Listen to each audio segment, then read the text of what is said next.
শীত বিদায়ের আগেই চাঁপাইনবাবগঞ্জের আমের বাগানগুলোতে আসছে মুকুল। এবছর স্বল্প শীত, কুয়াশা ও মাটির গুণাগুণে প্রায় ১ মাস আগেই বাগান ভরে উঠেছে জনপ্রিয় লখনা, আম্রপালি, ল্যাংড়াসহ ২৫০ জাতের আমের মুকুলে। তাই কীটপতঙ্গ থেকে মুকুল বাঁচাতে ব্যস্ত সময় পার করছে বাগানিরা।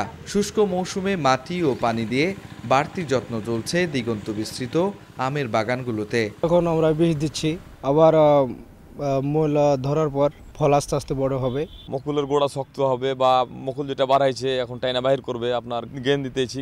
স্প্রে করা যাচ্ছে কি যে পোকা পুকুনি যেন না লাগে তার লেগে। গাছের গোড়াগুলো খুঁড়া হচ্ছে আর আপনার এই বীজ দেওয়া হচ্ছে যেন পোকা মাকড়ে যেন মুকুল গালা না খেলে। জলবায়ুর গুণে আগাম মুকুলে আম পাওয়া যাবে প্রচলিত সময়ের আগে ভাগে। তাই বাগানিরা বলছেন, জুন জুলাইয়ে আম নামানোর সরকারি সময় নির্ধারণ হলে ক্ষতিগ্রস্ত হবে ব্যবসায়ী বাগানি উভয়ে। এই মুকুলটা সময়ের আগে যেহেতু আসছে, আমও কিন্তু আগে ধরবে।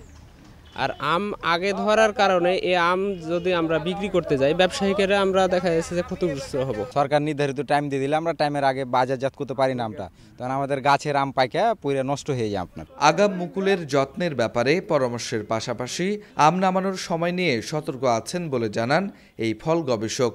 যখনই আম হারভেস্টিংয়ের সময় আসবে, সেক্ষেত্রে আমরা যাতে কৃষকেরা মানে ঠিকমতো হারভেস্ট করতে পারে এবং তারা ঠিকমতো বাজারে সেটা নিয়ে যেতে পারে, আমরা সেই দিকে সজাগ রাখব।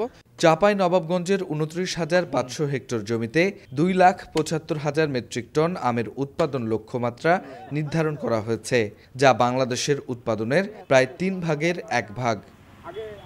রাকিবুল হাসান, সময় সংবাদ, চাঁপাইনবাবগঞ্জ।